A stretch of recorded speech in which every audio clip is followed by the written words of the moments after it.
Episode number 127 की starting होती है और टिंग उससे कह रहा होता है अगर हमने कोई जल्दबाजी में कदम उठाया तो मुझे इस बात का डर है कि वो व्यक्ति जियाओ बाओ को चोट पहुंचा सकता है। उसकी ये बातें सुन निंगशी कहती है हाँ तुम सही कह रहे हो, अभी तक हमें उस पर्सन के बारे में कुछ भी नहीं पता है और इसीलिए हम ये बात नहीं कह सकते। फिटिंग कहते निंगशी तुम बिल्कुल भी चिंता मत करो, मैं जियाओ बाओ की अच्छी तरह से रक्षा करूंगा। और फिर निंगशी कहती है नहीं टिंग तुम्हें ये सब करने की जरूरत नहीं है, हो सकता है कि तुम्हारे जिंदगी में कोई दूसरी लड़की आ जाए तुम उसे पसंद करने लगो।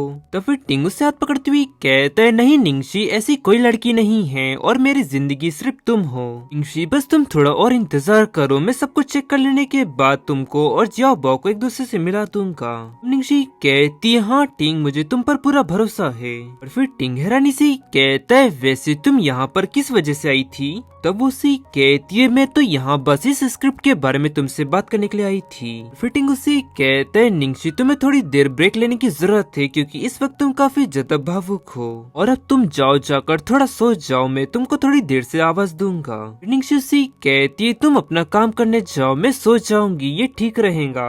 फिटिंग उसी कहता है नहीं सबसे पहले तुम सोने के लिए जाओ, अगर तुम सोने नहीं गई तो तुम मेरी मदद नहीं कर पाओगी, अगर तुम जाकर सो जाती हो तो इससे मुझे भी आराम मिलेगा। वहीं कंपनी में असिस्टेंट चेंग एंटर होता है और सभी लोग उसके बारे में कहने लगते हैं। मुझे लगता है कि ये बहुत ही बड़ा एक स्कैंडल है। फिर दूसरी लड़की कहती है हाँ मैंने सुना है कि रिसेप्शन इतना ज्यादा डरावना हो गया था कि वो लोग रोने तक आ गए थे। फिर वो व्यक्ति उसी कहता है असिस्टेंट चेंग क्या इस सब के बारे में आप क्या कुछ जानते हैं? प्लीज हमको इस बारे में कुछ बताइए, हमसे ना छुपाइए। असिस्टेंट चेंग उसी कहते हैं मैं सचमुच इस बारे में कुछ भी नहीं जानता, बस तुम शांत रहो और प्रेसिडेंट से तुम दूर रहना।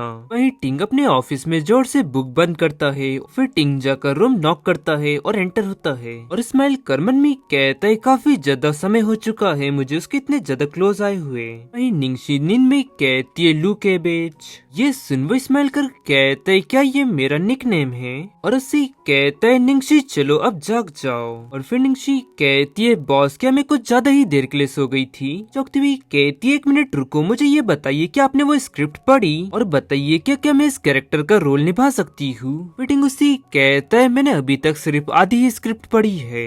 फिर निंगशी हिचकिचाती हुई कहती है क्या तो अब क्या मुझे तुम्हारी पूरी स्क्रिप्ट पढ़ने का इंतजार करना होगा और क्या उसके लिए मुझे कल दोबारा आना होगा? और फिटिंग कहता है लेकिन मैं तुमसे कल नहीं मिल पाऊंगा क्योंकि मैं बिजनेस के लिए कल थोड़ा बाहर जा रहा हूँ। ये सुन चौंकती हुई कहती है क्या? और फिटिंग कहता है निंगशी अब तुम्हारे पास दो ऑप्शन हैं। तब वो कहती है कैसे दो ऑप्शन? और गाइस इसी के साथ ये एपिसोड यहाँ एंड होता है। पसंद आए तो लाइक एंड सब्सक्राइब जरूर करें। मिलता है आपको जल्दी नेक्स्ट एपिसोड में।